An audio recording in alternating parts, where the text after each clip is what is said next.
はい、今日はイカのさばき方をやっていきます。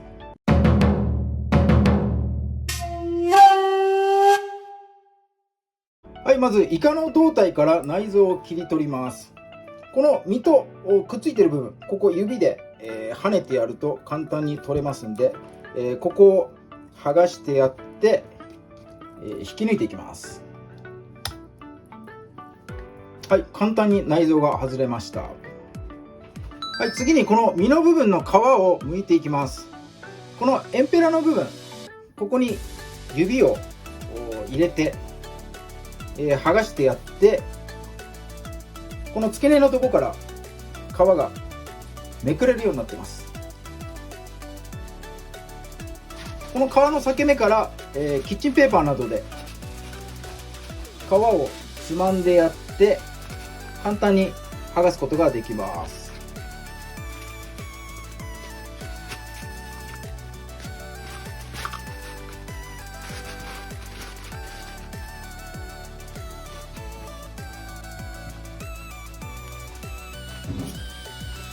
はい、この付け根の部分は、薄く包丁で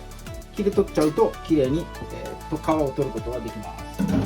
はい、次にこの中の内臓の部分、ここの部分をきれいに掃除していきたいと思います。包丁でエンペラの付け目のこの延長線上のところ、ここから、切れ込みを入れてって身を半分に切ります。中を開くと内臓の残骸がありますんで、先ほどのキッチンペーパーで、ここはよく掃除してあげてください。あとエンペラに沿ってこの細い骨がありますんで、これも取り除いてください。はい、次に身から切り離したこのエンペラの部分ですね。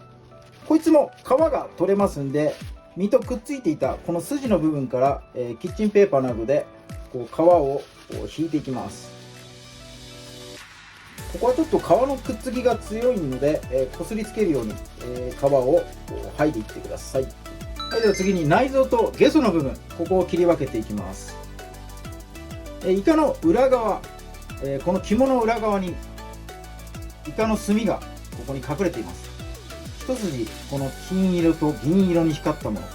の、こいつを破くと墨が、出てきてしまいますので、こいつを破かないように注意しましょう。この腹渡と胴体の部分、この目のある胴体の部分ですね、ここにまず、包丁を入れます。まず先に腹渡の方から処理していきます。先ほどのイカ墨、注意しながら取り除いてやって、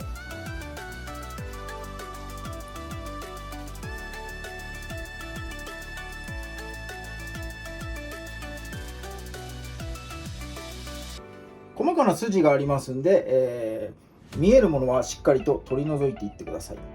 はい、これで綿だけ、取り出すことができました。こっちの残った部分、こいつは食べられないんで捨ててしまいます。はい、次にイカゲソの部分処理していきます。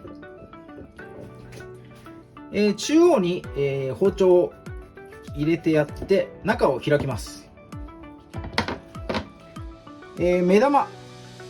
食べる人もいますが、僕は苦手なんでこれ捨てちゃいます。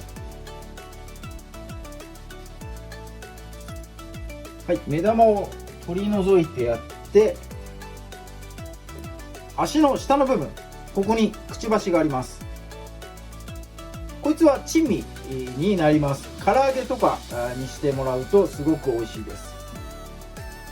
それから目があったこの横の部分、ここに硬い、触ってみると分かるんですが、硬いものがあります。これイカの軟骨になります。こいつも珍味なんで、軟骨だけ取り除いてやって、先ほどのくちばしと一緒に唐揚げなんかにするとすごく美味しいです。はい、ゲソの部分、この吸盤の部分に硬い軟骨というか骨のようなものがついてますんで、こいつを取り除いていきます。軽く塩を振ってやって、塩を全体になびってやります。包丁の背を使って、こう撫でてやりながら取り除く方法もありますし、塩水につけながら、手でこの吸盤のところをこそぎ取ってあげて、硬い輪っかのような骨のようなものを取り除くやり方と